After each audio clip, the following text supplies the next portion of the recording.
Olá a todos! Neste vídeo vamos mergulhar no mundo arrepiante dos crimes reais históricos, desvendando histórias da vida real que chocaram o mundo. Desde o assassinato de uma rainha coreana até mortes misteriosas e casos vitorianos não solucionados.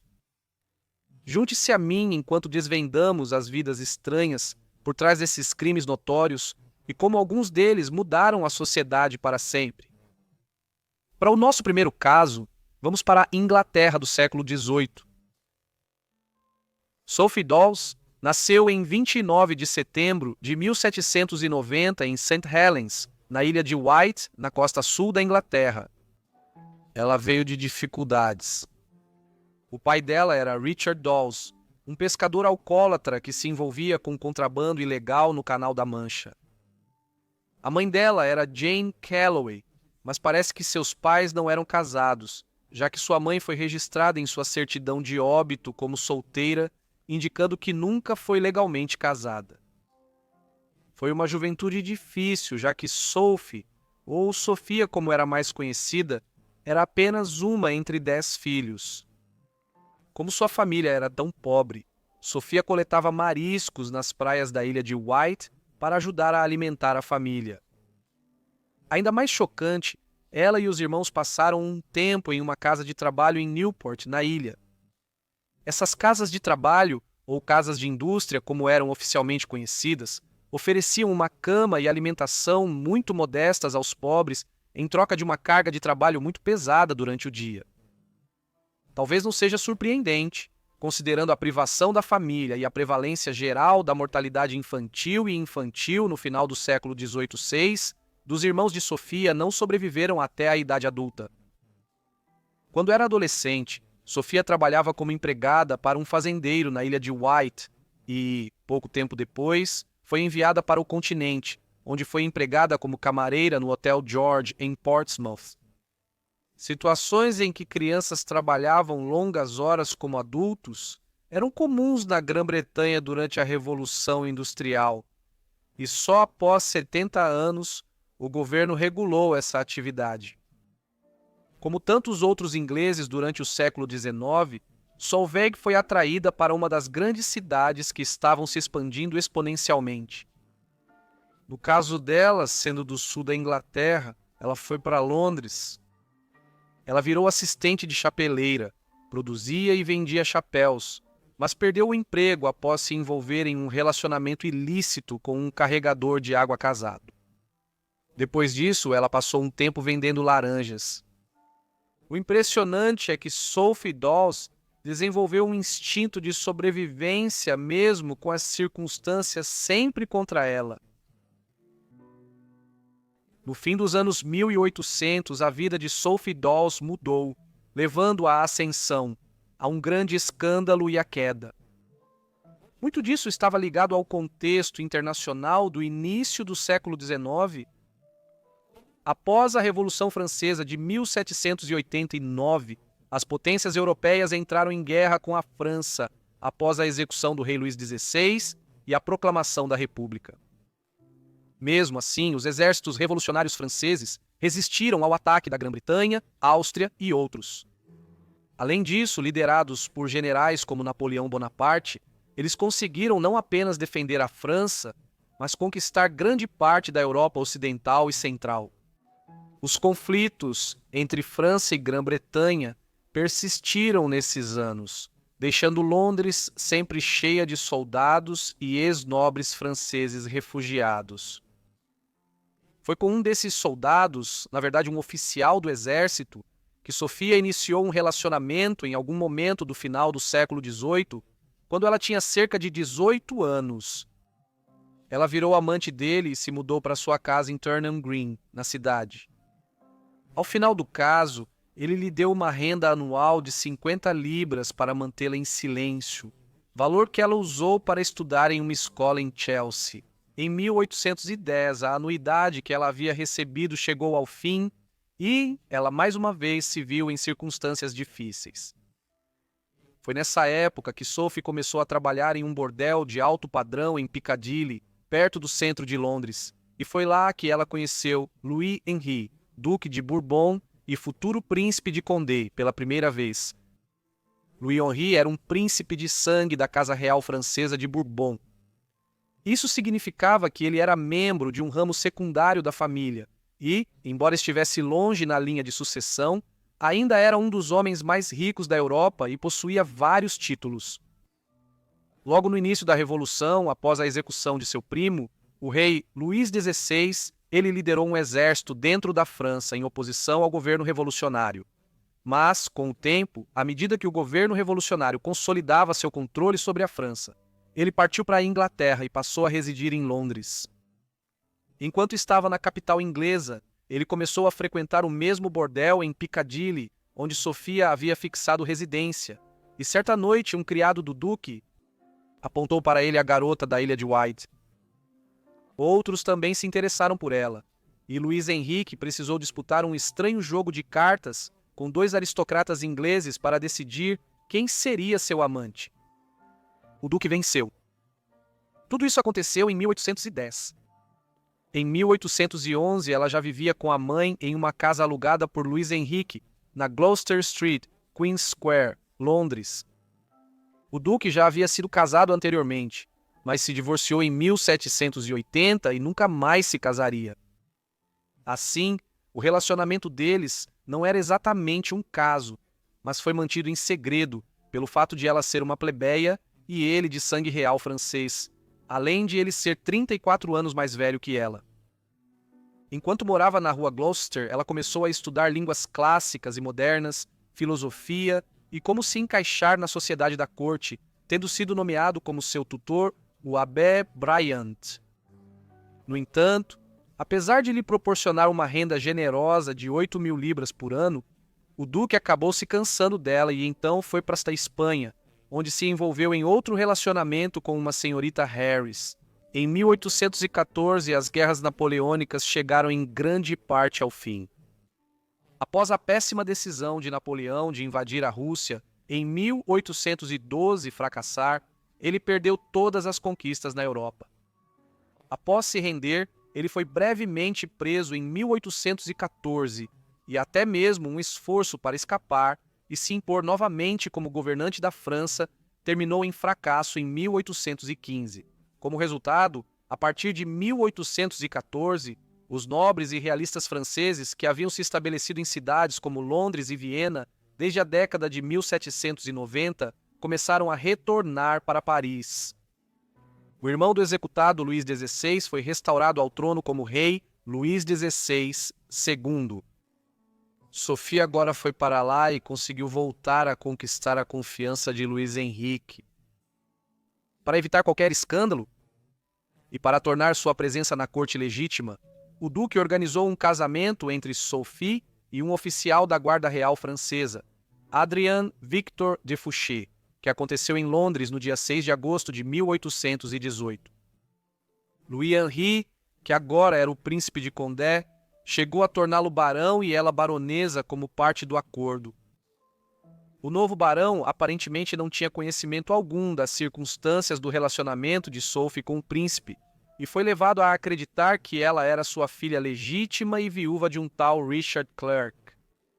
Após isso, o príncipe nomeou o marido dela ajudante de ordens e concedeu a ela um dote de cerca de 200.000 francos. Sofia agora entrou para a sociedade francesa e se tornou uma conhecida socialite parisiense, sendo até bem recebida na corte, mas tudo isso logo desmoronaria.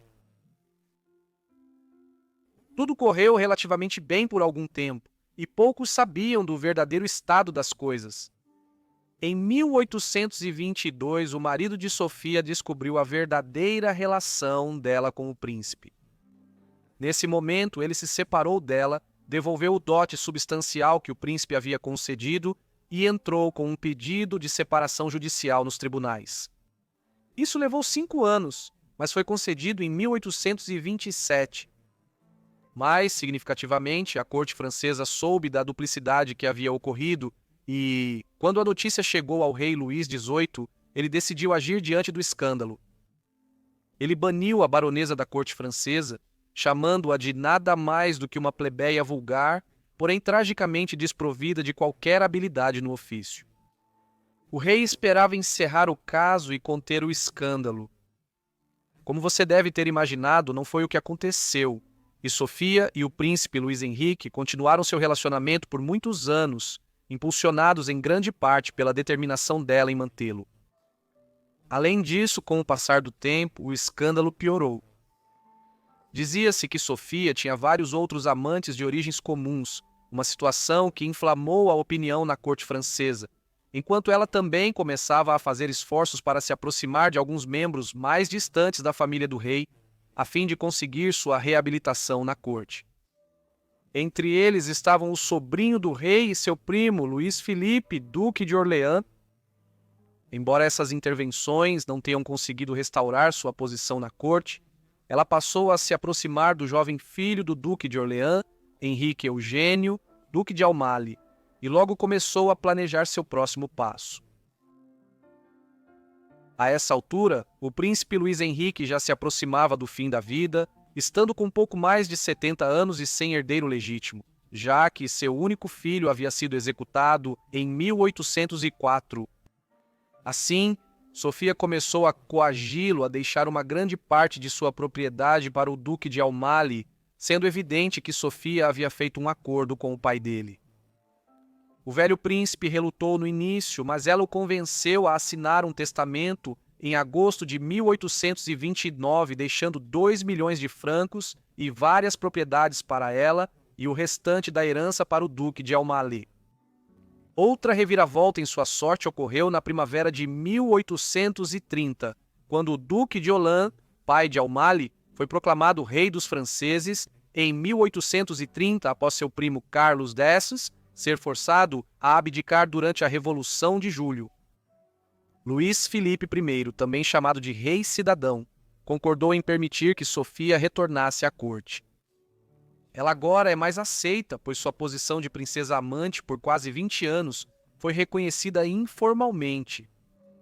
Nesse período, Sofia morou no Château de Chantilly, trouxe vários familiares para trabalhar como funcionários e até arranjou casamentos entre eles e parentes de figuras influentes da França. Ela também se tornou, por um breve período, uma anfitriã popular, conhecida como a Rainha de Chantilly. No entanto, as coisas tomaram um rumo estranho naquele verão. O príncipe, que estava insatisfeito com a sucessão de Luís Filipe I, parece ter decidido deixar a França e ir para a Suíça, e estava cogitando a ideia de mudar o testamento que havia assinado em agosto do ano anterior. Foi muito suspeito quando o príncipe de 74 anos foi encontrado morto em seus aposentos em Saint-Louis na manhã de 27 de agosto de 1830. Ele parecia ter se enforcado com lenços na maçaneta da janela, mas observadores notaram que ele estava tão debilitado que mal conseguia amarrar os próprios cadarços, quanto mais se enforcar. A fábrica de boatos começou após sua morte. Muitos, de forma bastante plausível, sugeriram que Sulfi havia matado o príncipe e que isso provavelmente foi feito com a cumplicidade do próprio rei, cujo filho estava na linha de sucessão para herdar grande parte dos bens de Luís Henrique, desde que ele não mudasse seu testamento, como estava propondo fazer. As fofocas de que Sulfi e o rei orquestraram o assassinato aumentaram quando o caso foi encerrado sem investigação real. Devido à falta de investigação, nunca saberemos se o príncipe realmente tirou a própria vida, e as autoridades declararam suicídio. O testamento foi contestado por herdeiros colaterais, mas as petições fracassaram, e Sulfi e o duque de Ormelle foram os principais beneficiários. Sulfi retornou à Inglaterra logo depois, principalmente para evitar o escândalo ainda em alta na França. Ela vendeu suas propriedades na França e comprou uma mansão em Hampshire e uma casa em Hyde Park Square, Londres. Sofia usou sua riqueza para sustentar a família pobre e colocar a mãe idosa em um convento nos últimos anos de vida. Sophie desenvolveu hidropisia e morreu da doença em Londres em 15 de dezembro de 1840. Quando morreu, ela possuía 500 mil libras, equivalente a dezenas de milhões atualmente. O testamento foi contestado e vários familiares receberam grandes partes. Sua história de pobreza à riqueza e o escândalo em que ela se envolveu na corte francesa continuaram sendo um assunto de interesse na França por décadas. Em seguida, continuamos no meio do século XIX, mas vamos direto para a Coreia. A futura rainha da Coreia nasceu em 17 de novembro de 1851, na região central da península, então governada pela dinastia Joseon desde 1392. Ela nasceu no clã Yu Heng-min, uma importante família aristocrática que ocupava altos cargos governamentais há décadas. Foi devido à sua origem no clã que ela mais tarde adquiriu o nome alternativo de Rainha Min, em reconhecimento à sua ligação com o clã Yu Heng-min. Ela ficou popularmente conhecida como Imperatriz Myung-sung, mas esse foi um nome dado a ela póstumamente após a elevação do Reino da Coreia ao Império da Coreia. Não sabemos muito sobre sua juventude, mas sua educação foi evidentemente substancial, e nela foram incutidos muitos valores emergentes associados ao Ocidente. Descrições posteriores apontam que ela parecia pequena e frágil, mas isso contrastava com sua força de caráter e habilidade demonstradas depois de dirigir a política do Reino da Coreia. Sua ascensão ao título real começou em 1866, ao se casar com o rei Gojong, que nasceu um ano após Myeongseong e assumiu o trono em 1864 aos 12 anos. Durante anos, o casamento deles teve dificuldades. Estudiosa e culta, Myeongseong dizia-se desprezar o estilo de vida do marido. Por sua vez, Gojong preferia beber e participar de banquetes a realmente governar, enquanto suas afeições eram reservadas principalmente a uma série de concubinas, e não à esposa. Mas eles acabariam formando uma aliança muito próxima ao longo da década de 1880. Em 1871, quando a rainha completou 20 anos, as relações da Coreia com seus vizinhos começaram a mudar de maneiras que teriam implicações dramáticas para o país pelos próximos 80 anos. Essas mudanças estavam centradas no Japão. Em 1868, uma revolução política encerrou o shogunato, governo militar que controlava o Japão havia mais de 250 anos. Em seu lugar, o imperador japonês Meiji foi restaurado como chefe de Estado, sendo que o imperador havia sido, em grande parte, uma figura cerimonial por centenas de anos. No entanto, após o que ficou conhecido como Restauração Meiji, o poder de fato ficou nas mãos de um grupo de ministros reformistas e modernizadores que estavam convencidos de que a melhor maneira de evitar que o Japão fosse conquistado pelas potências europeias era adotar práticas militares, políticas e econômicas ocidentais.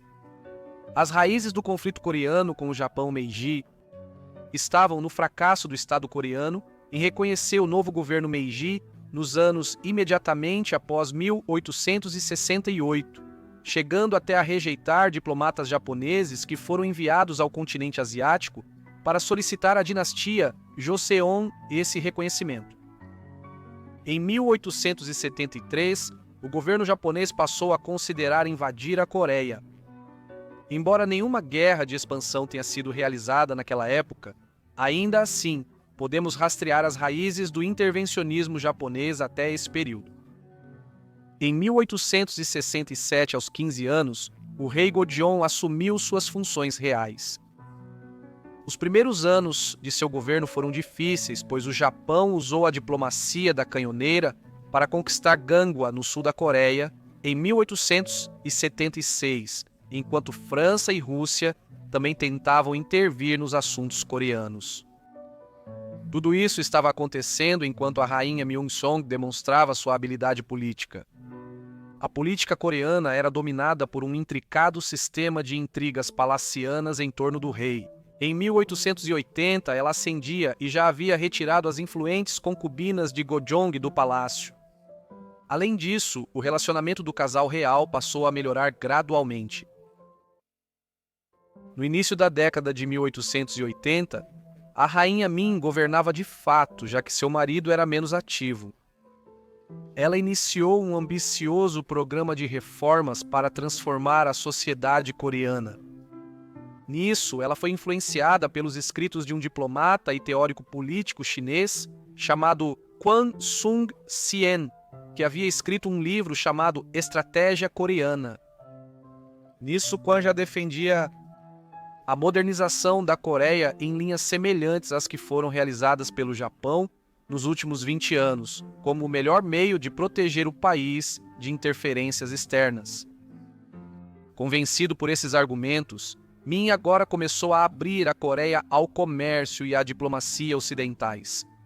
Ela iniciou a reforma do exército para adotar armamentos e artilharia modernos.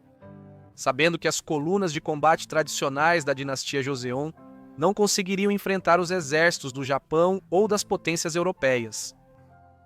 Seguindo outra das ideias de Yuan, Min também começou a alinhar a Coreia mais estreitamente com a Rússia, seu vizinho próximo ao norte, para neutralizar os esforços japoneses de intervir no continente asiático.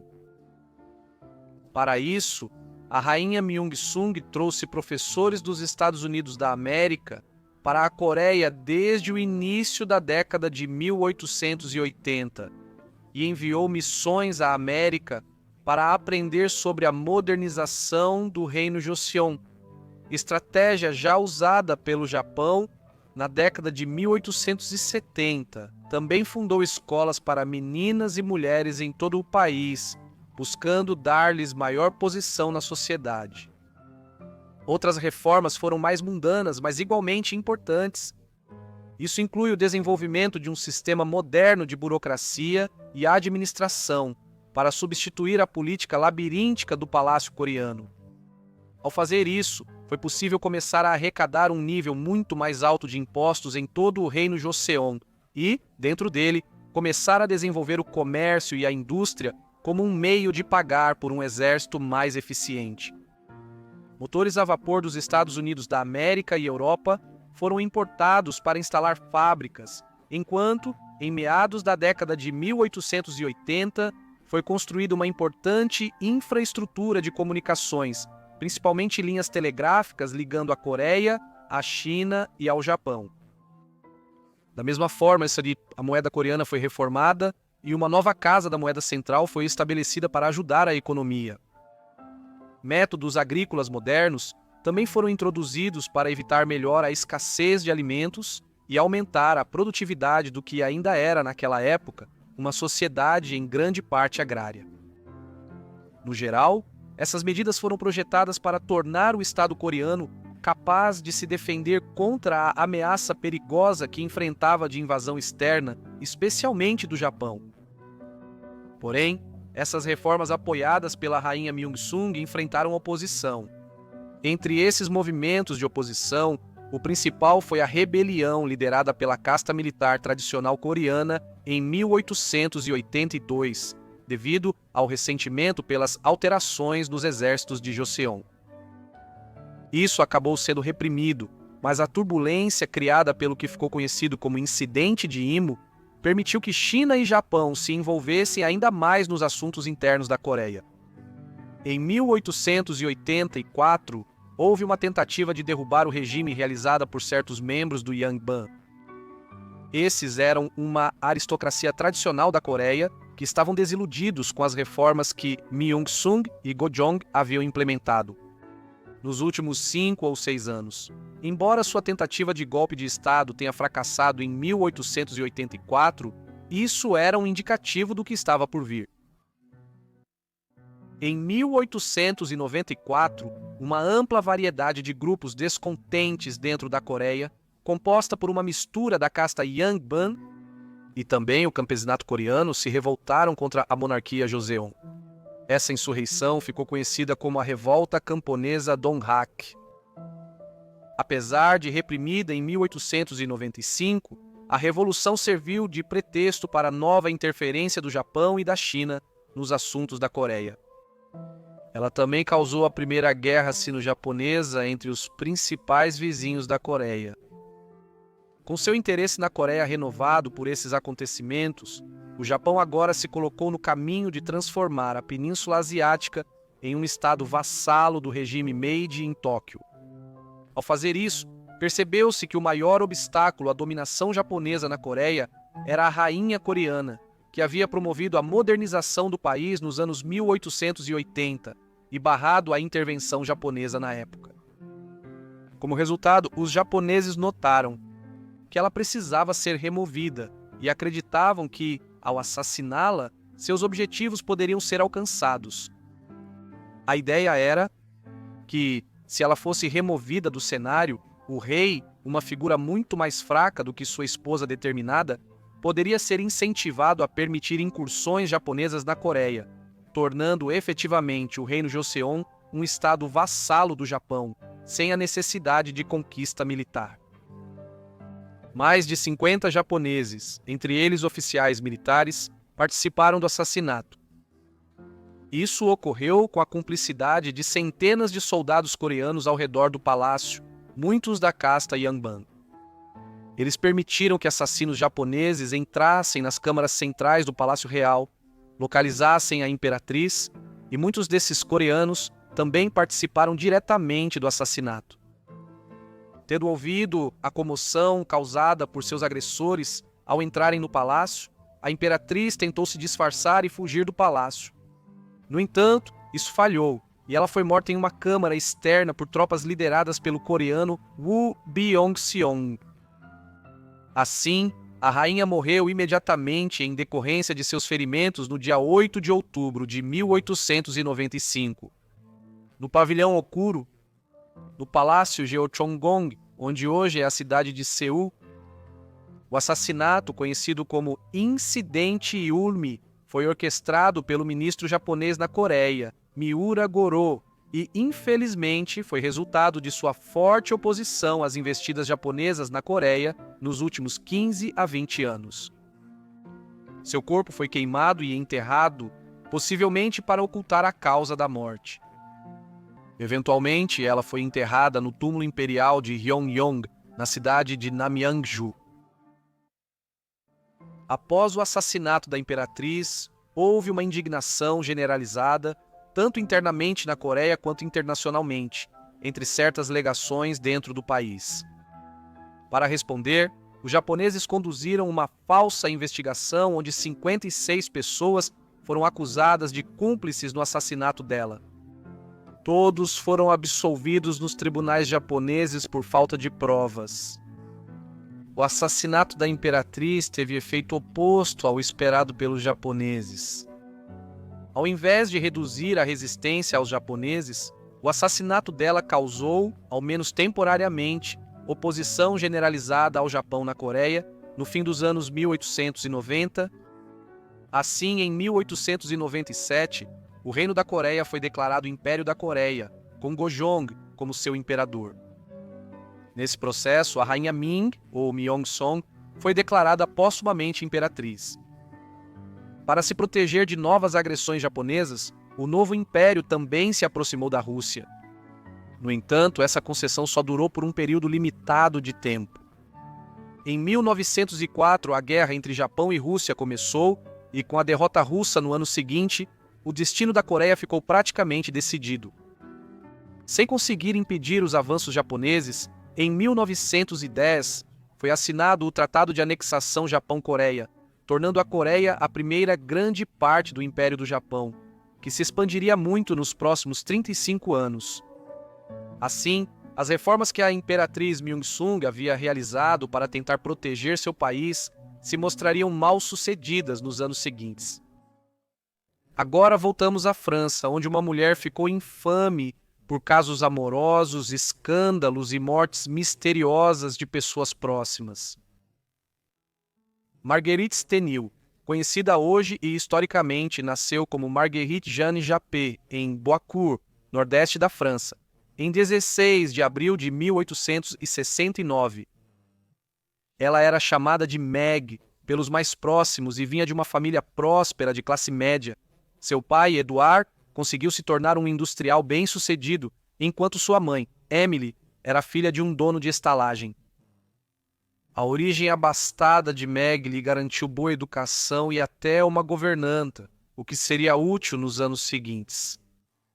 Aos 17 anos, Meg se envolveu com um amigo do irmão, mas as coisas foram longe demais, e o pai dela precisou intervir e terminar o relacionamento. Meg era muito próxima do pai e ficou arrasada quando ele morreu de ataque cardíaco em 1888. Com a morte do pai, as aspirações de Meg de fazer parte da sociedade parisiense cresceram e nos anos seguintes ela se aproximou da capital francesa, onde se envolveria em vários escândalos. Antes de Meg ir morar em Paris, ela foi para Bayonne, no sul da França, visitar sua irmã. Ela tinha cerca de 20 anos na época e foi lá que conheceu Adolphe Stenel, um artista francês quase 2 vezes mais velho que ela. Ele logo se apaixonou por Meg e se casaram em 1890. Assim, Meg adquiriu o nome pelo qual é mais conhecida hoje, Marguerite Stenel. Seu marido era filho de Louis Charles Stenel, um artista relativamente bem-sucedido, responsável por alguns dos afrescos que adornam hoje a Catedral de Estrasburgo, embora Adolphe apenas conseguisse sobreviver com sua pintura. O casal foi morar em Paris durante a Belle Époque, um período de imenso sucesso artístico na história da capital francesa, durante o qual ela se tornou a capital cultural do mundo.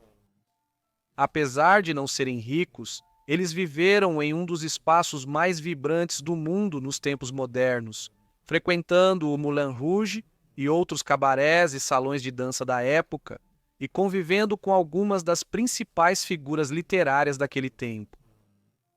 Cerca de um ano depois, o casal teve um filho, mas logo se desentenderam e, embora não tenham se divorciado, passaram a viver separados. Foi nesse momento que Marguerite se tornou o que se chama de demi-mondaine, uma mulher do demi-monde, ou meio-mundo, em outras palavras, uma cortesã. Durante a década de 1890, Marguerite destacou-se por sua beleza e discretos casos amorosos. Ela teve muitos pretendentes notáveis, alguns muito conhecidos, mas nenhum mais do que Félix IV, um importante político francês. Vindo originalmente de uma origem bastante humilde, ele ascendeu nas fileiras da vida política francesa durante a era da Terceira República, que se seguiu à Guerra Franco-Prussiana no início da década de 1870, até, um tanto contra as expectativas, tornar-se presidente da França em 1895. Ele ocuparia esse cargo por pouco mais de 4 anos, até que um evento inesperado envolvendo Marguerite acontecesse. Marguerite conheceu e começou um relacionamento amoroso com Tar em 1897, quando ele já estava há mais de 2 anos em seu mandato como presidente da República. Isso continuou de forma intermitente por 2 anos. As coisas chegaram ao auge no início de 1899.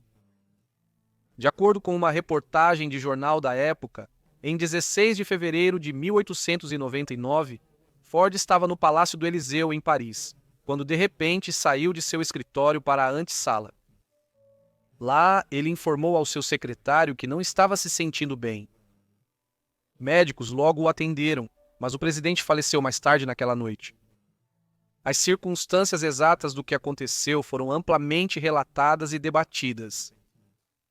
A maioria concorda que, quando ele adoeceu, 4 pessoas estavam com Marguerite em seu escritório, participando de atividades sexuais sobre a mesa.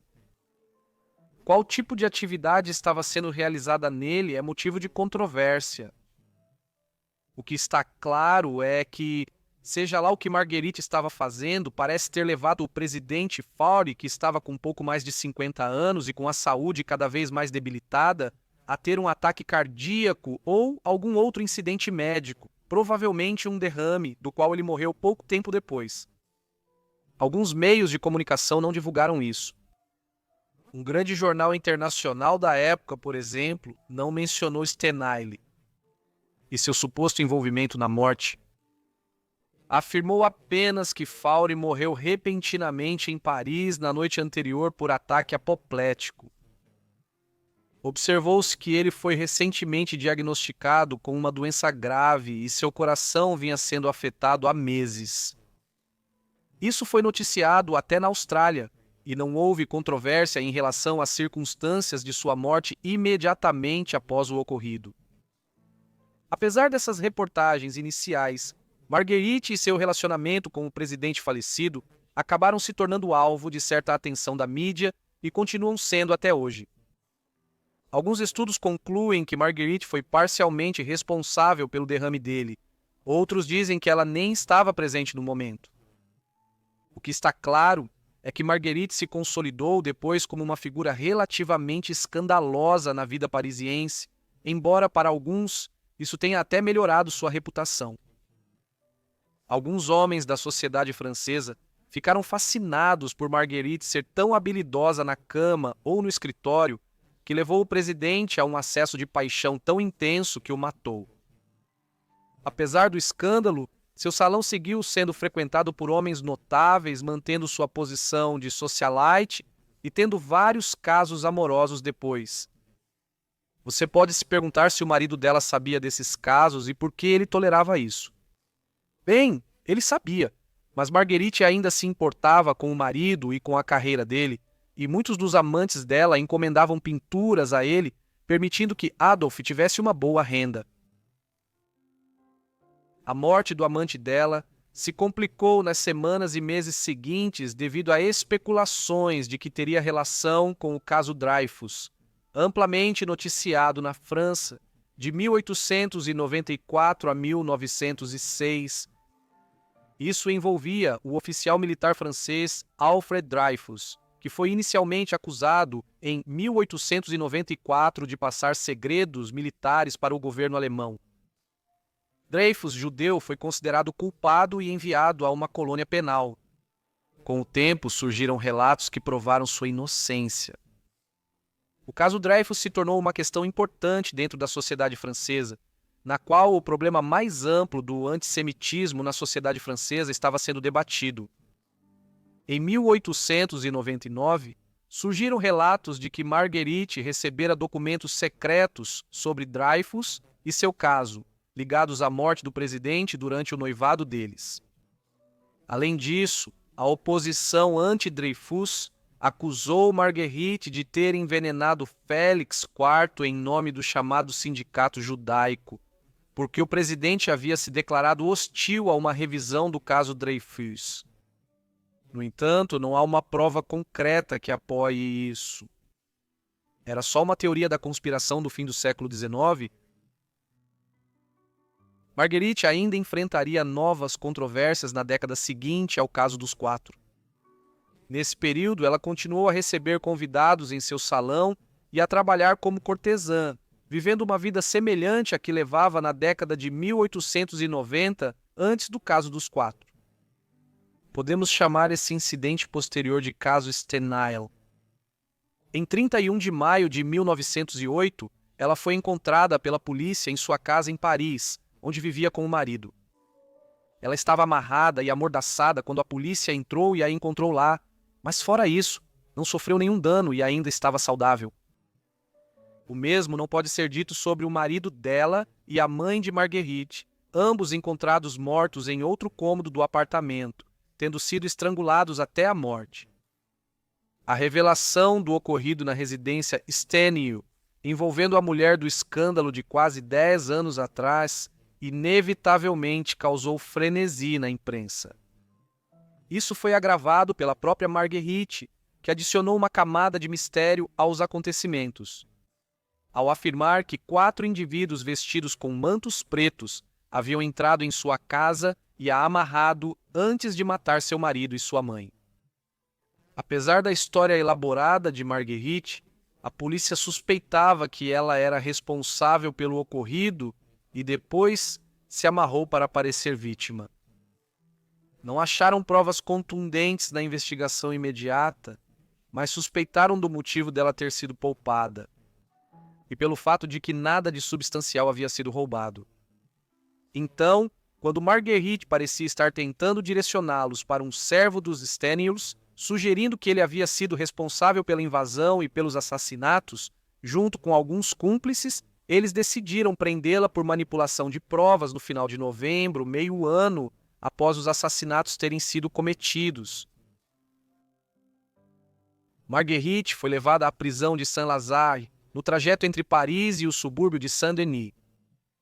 Ela havia sido estabelecida como uma hospedaria para pessoas que sofriam de lepra na Idade Média, embora com o tempo tenha se transformado em uma espécie de manicômio da era moderna e depois em uma prisão. Foi aqui que ela ficaria detida enquanto seu caso era processado e ela era julgada em 1909. O caso de Marguerite começou no verão de 1909 e se estendeu pelo outono, só sendo finalmente concluído no início do inverno daquele ano. Isso se tornou uma fonte de escândalo nacional, com todos querendo ingressos para o julgamento, e o caso era constantemente debatido nos salões de Paris naquele ano. Primeiramente, havia o simples fato de que Dona Stenil, quase uma década após seu papel, no caso dos quatro, havia subitamente retornado aos jornais nacionais em um caso igualmente misterioso que levou à morte de seu marido e de sua mãe. Os jornais chamaram esse caso de crime do resgate do beco sem saída e comentaram sobre a atitude perturbadora de Marguerite, que não parecia angustiada ou triste com o ocorrido.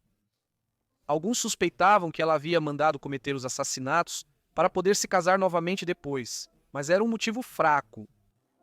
Muitas pessoas não acreditavam em sua história e parecia haver evidências que contradiziam o que ela estava alegando.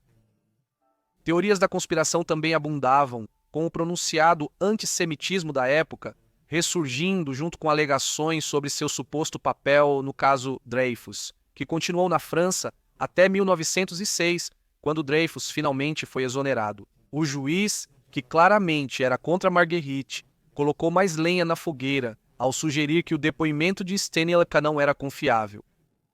Chamando suas histórias de um amontoado de mentiras e passando por uma lista de seus casos amorosos.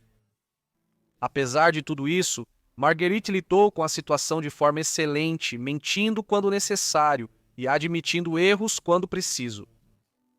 Ela atribuiu todas as falhas à incompetência da polícia.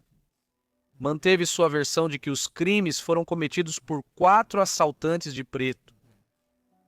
Como não havia evidências para teorias alternativas, em novembro de 1909, após meses de deliberação, Marguerite foi considerada inocente. A verdade sobre o que ocorreu na casa dela e do marido no início do verão de 1908 jamais será totalmente conhecida. Após o escândalo de seu julgamento, prisão e libertação, Marguerite deixou a França e buscou uma vida menos controversa em Londres no início dos anos 1910. Antes disso, sua filha foi morar com a família extensa de seu falecido pai e foi proibida de entrar em contato com a mãe. Elas passaram anos afastadas, mas se reconciliaram em 1911. Na Inglaterra, Marguerite tentou limpar seu nome perante a opinião pública, escrevendo memórias defendendo suas ações nas décadas de 1890 e 1900, publicadas em 1912.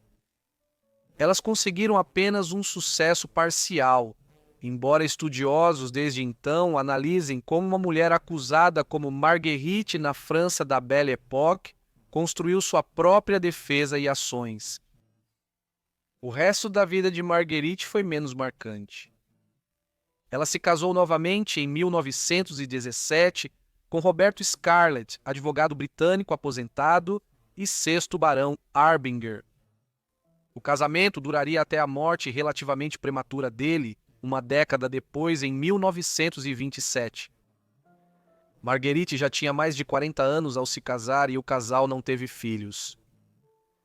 Após sua morte, Marguerite viveu tranquilamente no sul da Inglaterra por mais de 25 anos, falecendo em 17 de julho de 1954. Aos 85 anos, na cidade litorânea de Hove, na Riviera Inglesa. Sua história foi popularizada em várias ocasiões nos últimos anos, embora ainda haja um debate considerável sobre o que exatamente aconteceu tanto em 1899 quanto em 1908. Este próximo caso pode ser um dos mais trágicos, pois uma jovem nobre foi convencida por seu amante a acompanhá-lo para o outro mundo. Maria Alexandrine von Witt-Serra, chamada Maria, nasceu em uma família austríaca ambiciosa em 19 de março de 1871. O pai dela era Albin von Witzer, um diplomata estrangeiro a serviço da Casa de Habsburgo, os governantes imperiais do Império Austro-Húngaro, que governava a Áustria, a Hungria e grande parte dos Balcãs na época. A mãe de Maria era Helene Baltazzi, membro de uma família aristocrática grega, mais jovem que o marido e também ambiciosa socialmente. Os von Bezerras eram arrivistas na elite austríaca. A família de Albin havia feito muito dinheiro rapidamente durante o século XIX, e sua capacidade de gastar para alcançar poder o levou a ocupar altos cargos políticos em Viena, sendo posteriormente agraciado com o título de barão em 1870. Assim, os von Vizieras integravam a chamada Segunda Sociedade da Áustria, formada por famílias nobres dependentes de sua riqueza, em vez de uma linhagem antiga para seu status social. A mãe de Maria, Helene, conhecida como Helene, aspirava a elevar ainda mais o status da família na corte dos Habsburgo. Durante a década de 1880, ela apresentava às crianças von Witzer à sociedade vienense para organizar casamentos politicamente e socialmente vantajosos. Maria foi enviada a um internato onde aprendeu música, dança, desenho e outras atividades para prepará-la para a vida como esposa aristocrática. Foram essas ações que, sem dúvida, primeiro chamaram a atenção de Maria pelo príncipe herdeiro dos Habsburgo e herdeiro do Império Austro-Húngaro, Rudolf Habsburgo. Nascido em 1858, Rudolf estava no final dos seus 20 anos quando conheceu Maria pela primeira vez. Como o único filho do imperador Francisco José, ele era uma figura crucial para garantir a sucessão pacífica e estável do poder dentro do Império Austro-Húngaro. Nesse momento, ele já era casado com a princesa Estefânia da Bélgica, filha do rei Leopoldo II da Bélgica.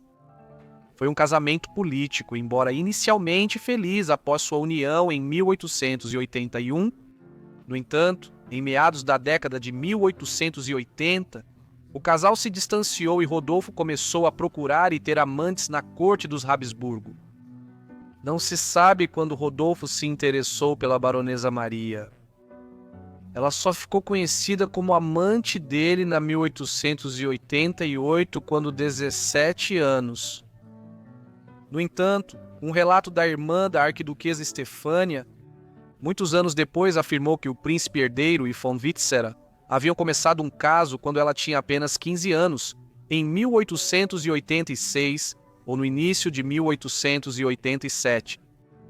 Seja qual for a verdade, é certo que havia um caso em 1888 e que era um relacionamento intenso. No entanto, como veremos, não duraria muito mais, pois a tragédia atingiu o casal. No dia 29 de janeiro, o imperador Francisco José e sua esposa, a imperatriz Isabel, realizaram um jantar em família em Viena como um evento de despedida antes de partirem para Buda, na Hungria, para visitar a corte húngara e seus domínios mais amplos. Rodolfo, cujo caso com a baronesa Maria já era de conhecimento geral na corte dos Habsburgo nessa época, desculpou-se de comparecer a esse jantar, alegando que tinha outro compromisso muito importante que exigia sua atenção. O príncipe herdeiro havia organizado um dia de caça em seu chalé de caça em Meilin, um retiro campestre a cerca de 20 quilômetros a sudoeste de Viena, que ele havia comprado em 1886. Mas o verdadeiro motivo desse retiro era encontrar sua amante, a baronesa Maria. O que ocorreu depois nunca foi totalmente esclarecido.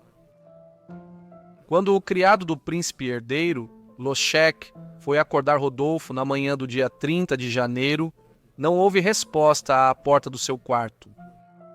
Preocupados, ele e o futuro companheiro de caça do príncipe, Joseph Ojos, tentaram forçar uma porta que havia sido trancada e barricada por dentro, com um grande sofá empurrado contra ela. Eles finalmente conseguiram entrar arrombando um dos painéis da porta e destrancando-a pelo lado de fora.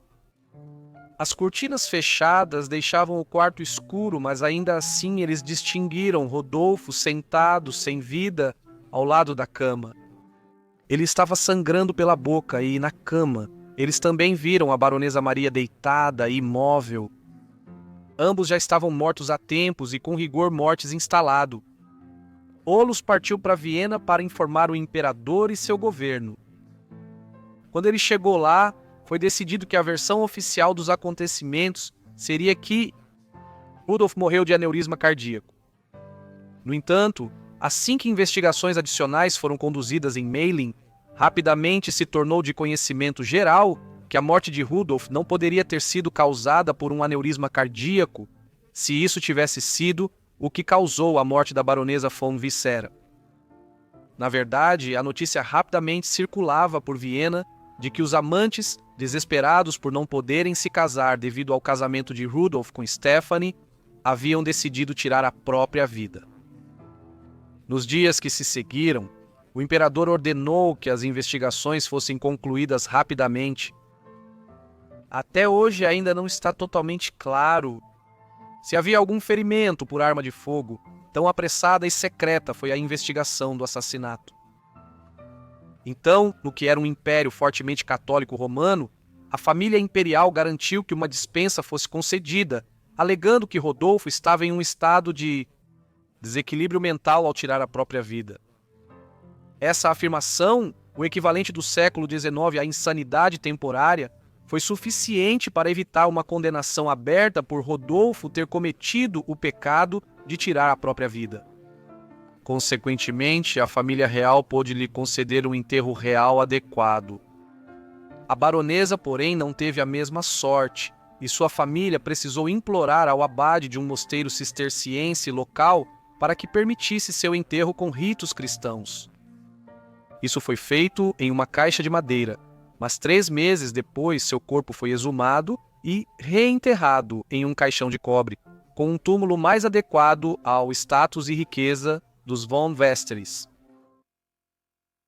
Ali o assunto poderia ter terminado, mas no século XX, várias teorias da conspiração começaram a surgir sobre o que realmente aconteceu em Meilen na noite de 29 de janeiro e na madrugada do dia 30. Muitos anos após as mortes em Meilen, a ex-imperatriz da Áustria-Hungria, Imperatriz Zita, da Casa de Bourbon-Palmer, concedeu várias entrevistas nas quais afirmava que o casal havia sido assassinado em Meilen por razões políticas. As acusações eram de que ou o político francês Georges Clemenceau ou o imperador alemão Guilherme II teriam ordenado o assassinato de Rudolf numa tentativa de desestabilizar o Império Austro-Húngaro ao matar o único filho do imperador. Rudolf era conhecido por ter tendências ao liberalismo e à reforma do império, tendências que talvez fossem vistas de forma desfavorável em certas partes da Europa. Em uma tentativa de chegar ao fundo do mistério, o corpo da baronesa foi exumado na década de 1950, com o objetivo de verificar se havia uma ferida de bala em seu crânio ou em qualquer outro lugar que pudesse provar que o casal havia sido assassinado, ou até mesmo que Rudolf poderia tê-la matado e depois tirado a própria vida. Em 1959, um jovem médico, Gerd Holler, realizou esse procedimento, com a permissão da família von Witzera. Ele concluiu que ela não havia sido baleada e não havia ferimento de bala. Holler acabou concluindo que talvez a baronesa realmente tivesse morrido, devido a um aborto mal sucedido, e que Rudolf, então, talvez tenha se matado em tormento ao ver sua amante morrendo. No entanto, não havia prova definitiva. Em 1991, um comerciante de móveis austríaco, após ler sobre a história do príncipe herdeiro e da baronesa e sua morte em Malin 100 anos antes, ficou obcecado pelo evento. Ele mandou exumar ilegalmente o corpo da baronesa e ele foi novamente inspecionado, mas dessa vez, o crânio e outros ossos estavam em um estado de quase desintegração, e a investigação forense concluiu que não havia como determinar se a baronesa havia morrido de morte violenta ou não, seja por um tiro ou por outro meio. Como resultado do mistério em torno do caso Malin, Ele foi dramatizado e recontado muitas vezes durante o século XX.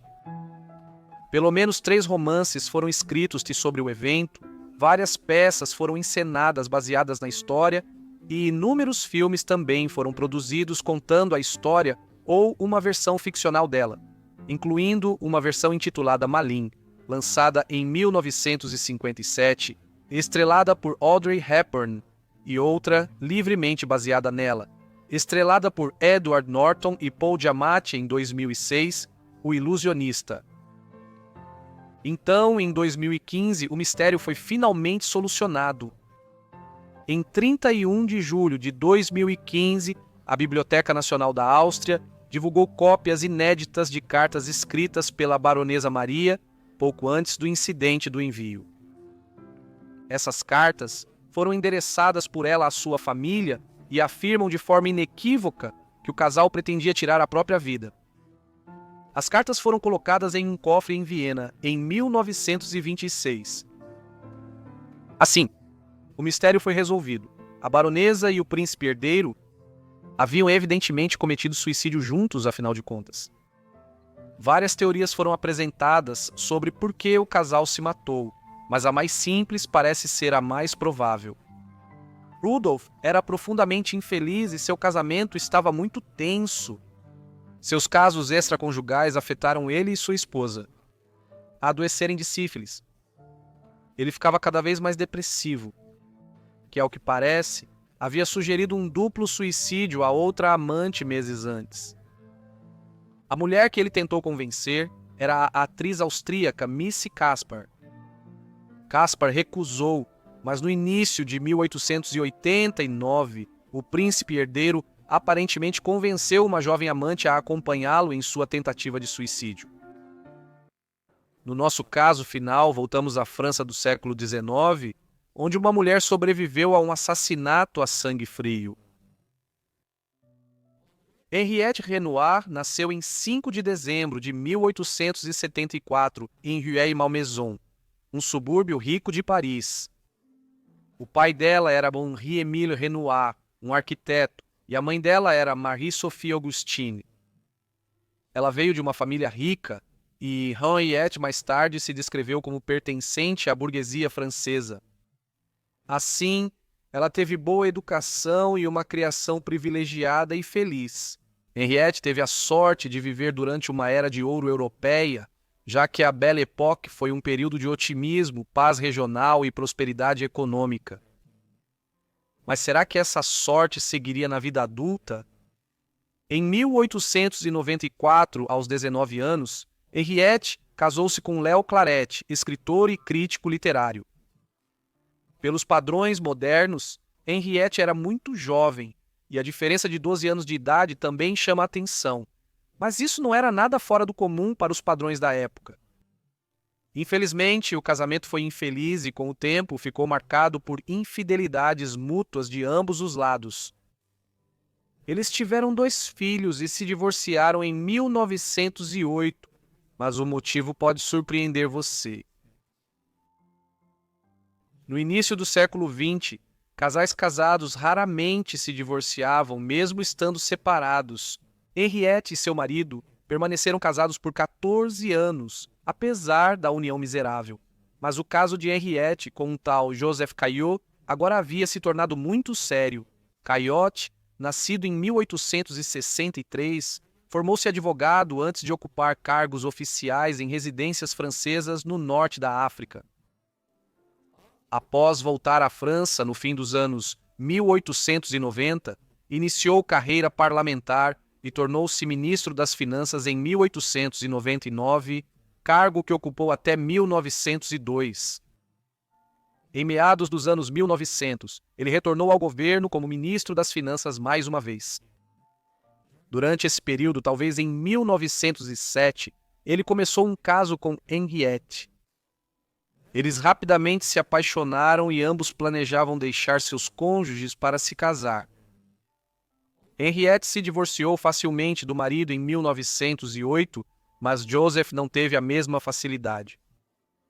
Sua primeira esposa, Berthe, estava relutante em concordar com isso e levaria 3 anos para finalizar o divórcio. Em 1911, Joseph obteve o divórcio e logo se casou com Henriette. Henriette viria a afirmar que encontrou a felicidade mais completa em seu segundo casamento.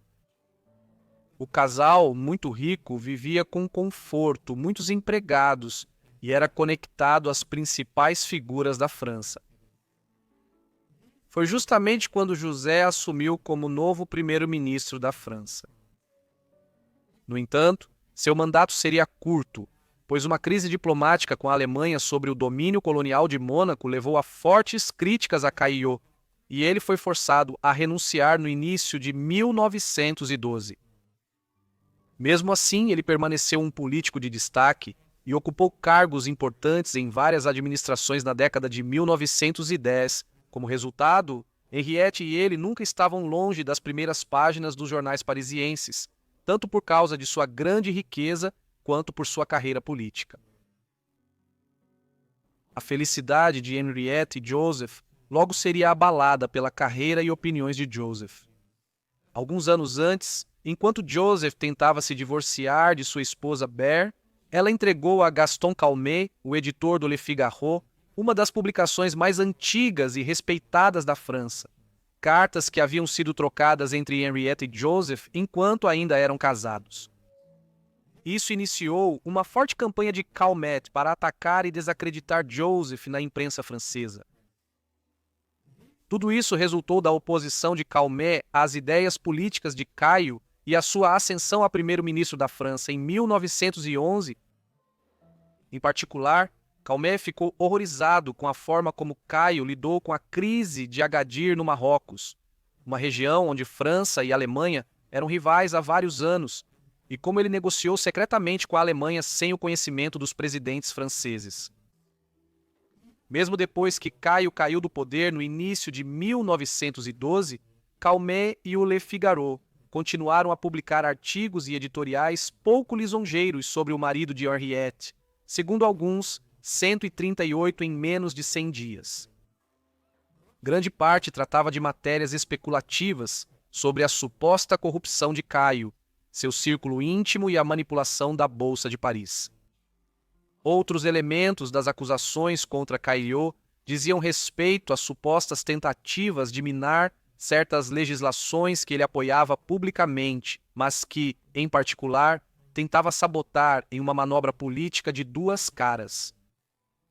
À medida que os ataques aumentavam, Henriette ficava cada vez mais perturbada e estava especialmente ansiosa com a possibilidade de Calmet divulgar detalhes do caso dela com Joseph de alguns anos atrás. Nada o impedia agora, e ele ainda tinha todas as cartas da ex-esposa de Joseph. Então, não demorou muito para que Henriette começasse a conspirar sobre como silenciá-lo. Henriette tinha algumas ideias sobre como poderia fazer Calmet parar com seus ataques incessantes ao marido dela. Ela acreditava que a única maneira de proteger sua reputação seria desafiar Calmet para um duelo, mas isso também poderia destruir a vida dela e de seu marido.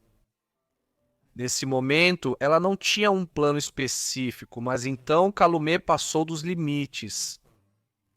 Em 13 de março, uma carta escrita por José para Henriette em 1907 ou 1908 foi publicada no Le Figaro durante a tentativa dele de convencê-la a se divorciar do primeiro marido. Henriette ficou chocada com essa mancha em sua reputação e decidiu tomar as rédeas da situação. 3 dias depois, ela visitou uma loja de armas parisiense e testou uma pistola Browning. Estando satisfeita de que podia dispará-la com precisão razoável, ela a comprou. Ela então partiu para os escritórios do Le Figaro. Quando Henriette chegou ao escritório em 16 de março, pediu para ver Calmet, mas soube que ele estava fora a negócios. Disseram que ele deveria voltar mais tarde, então ela decidiu esperar. Depois de quase 1 hora, Calmet voltou e acompanhou Henriette até seu escritório por volta das 6 da tarde. Seguiu-se uma breve conversa, durante a qual ele perguntou a ele se tinha alguma ideia do motivo de ela estar ali. Calmet respondeu dizendo que não sabia. Henriette que vestia um grande casaco de pele, agora sacou a pistola Browning que havia comprado apenas algumas horas antes e disparou 6 tiros a queima-roupa, mirando no torso de Calmet. Alma. 2 dos projéteis erraram. Um raspou sua bochecha e outro foi parado por sua carteira, mas 2 acertaram Calmet. Após ouvirem os tiros, os funcionários correram para o escritório e ficaram horrorizados ao ver seu editor deitado no chão. Eles rapidamente detiveram Henriette, que não tentou fugir, e chamaram médicos e a polícia. Antes de ser levado às pressas para o hospital, Calmet murmurou calmamente: "Eu cumpri meu dever. O que fiz, fiz sem ódio." Enquanto isso, Henriette foi presa e interrogada na delegacia. Curiosamente, ela recusou o transporte da polícia, afirmando que seu carro estava fora e os encontraria lá. Curiosamente, a polícia concordou. Quando perguntada por que fez isso, ela simplesmente afirmou que queria dar uma lição nele e esperava não tê-lo machucado gravemente. Apesar de ser levado rapidamente ao hospital e tratado, Calmet morreu cerca de 6 horas depois pelos ferimentos dos tiros. Henriette depois foi acusada de matar Calmet e presa. As condições do cativeiro de Henriette tornaram-se um caso célebre no julgamento que se seguiu. A prisão de Saint-Lazare, onde ela estava presa, era notória no início do século XX por suas condições especialmente desagradáveis. Muitas criminosas famosas, como Marguerite Stanil, Alistair Janser e Mata Hari, também ficaram lá. Logo se espalhou, porém, que Mademoiselle Carrel, esposa do ministro do governo e ex-primeira-dama da França, estava recebendo tratamento especial. Para começar, a cela dela em Saint-Lazare era aquecida, algo incomum para a prisão.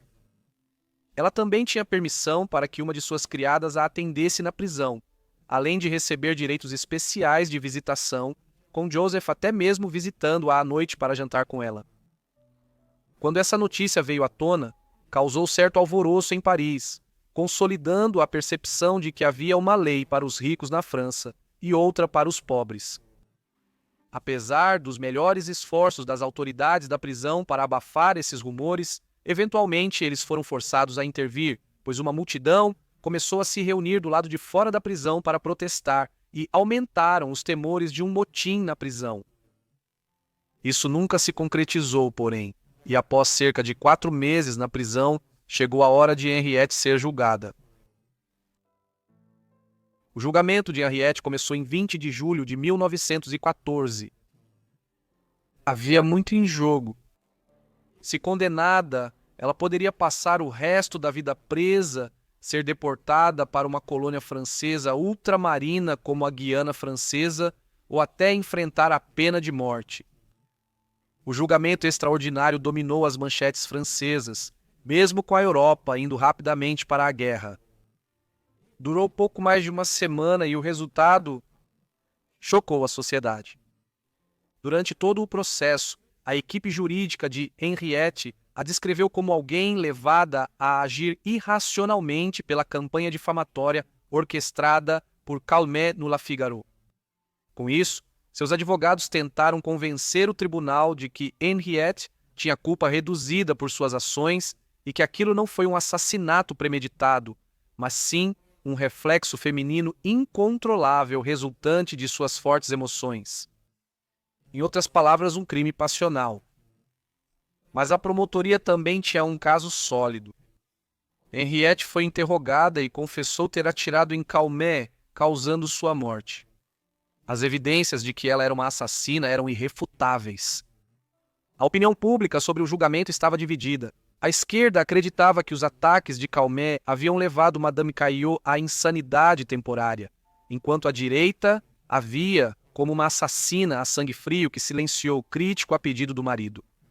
Muitas figuras de destaque compareceram e até o presidente francês prestou depoimento. O julgamento dominou a vida francesa, com quase todos acompanhando o drama e as reviravoltas do caso. 8 dias após o início do julgamento, o júri, composto apenas por homens, já tinha ouvido o suficiente de ambas as partes e passou à deliberação final. Após 1 hora, o júri trouxe um veredito surpreendente: inocente. No dia 28 de julho, pouco mais de uma semana após o início do julgamento, Henriette saiu livre, mesmo tendo assassinado Calmet a sangue frio. Nesse mesmo dia, a Áustria-Hungria declarou guerra à Sérvia. No entanto, essa declaração de guerra não foi o que ocupou as manchetes. Não, foi o veredito do caso de Henriette, com muitos criticando o resultado, afirmando que Joseph Caillaux havia usado suas conexões para influenciar o júri. Não podemos ter certeza da veracidade, mas o júri pode ter absolvido Henriette por considerar crimes de honra mais justificáveis que assassinato a sangue frio. E neste caso, eles claramente perceberam a senhora Caillaux como alguém que agiu para defender sua reputação e honra. Mesmo assim, esse não foi o último escândalo do casal. A data do assassinato, o julgamento e o clima político fizeram das ações de Henriette alvo de teorias da conspiração na época. Muitos consideravam o julgamento motivado politicamente e uma tentativa de enfraquecer Joseph Caillaux, pró-Alemanha, na política do país antes da guerra. O momento foi peculiar. Quando as notícias da absolvição de Henriette circularam por Paris em 28 de julho de 1914, também se espalhou que o governo austro-húngaro havia declarado guerra à Sérvia, iniciando uma série de ações que levariam as grandes potências europeias a se enfrentarem. 6 dias após o julgamento, em 3 de agosto de 1914, a Alemanha declarou guerra à França. No entanto, não há evidências concretas que sugiram que o incidente foi orquestrado para prejudicar Caillaux, e isso continua sendo apenas uma teoria da conspiração.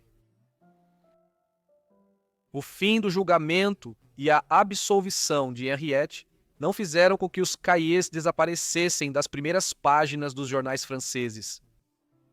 No decorrer da Primeira Guerra Mundial, Joseph se destacou como um dos principais defensores do parlamento francês de negociar termos de paz com os alemães para encerrar a guerra e a devastação que atingia o nordeste da França. Como líder do Partido da Paz, ele atraiu a inimizade do público francês, principalmente em 1917 e 1918, quando os Estados Unidos da América entraram na guerra ao lado da França e Reino Unido, surgindo nova hostilidade ao partido de Caillaux, já que a vitória parecia iminente. Ele acabou sendo julgado por traição e condenado. Joseph passou muitos anos exilado da França.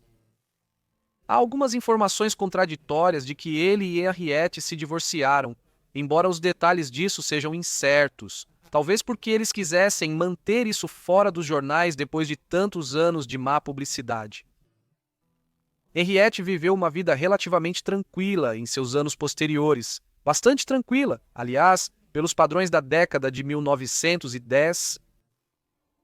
Ela virou crítica de arte após estudar na École du Louvre, especializando-se na obra do escultor francês Jules Dalot e publicando comentários e inventários sobre seu trabalho. Fora isso, ela levou uma vida tranquila, mas abastada, em Paris, falecendo lá em 29 de janeiro de 1943, aos 68 anos, durante a ocupação nazista da capital francesa. Joseph faleceu quase 2 anos depois, em novembro de 1944. Diversos filmes e séries retrataram o relacionamento dela com Joseph e o famoso julgamento por assassinato de 1914 ao longo dos anos. Inclui um filme mudo de 1918, um telefilme alemão de 1964 e um francês de 1985. Muito obrigado a todos por assistirem a esses vídeos sobre esses casos de crimes reais, espero que tenham achado interessante. Me digam o que acharam dos casos aí embaixo nos comentários e se tiverem novas sugestões também deixem aí nos comentários. Espero que vocês estejam inscritos e com as notificações ativadas para receberem todos os meus vídeos assim que eu postar. Enfim, é isso por hoje, né? Então vejo todos vocês no próximo Vida Esquecida. Obrigado.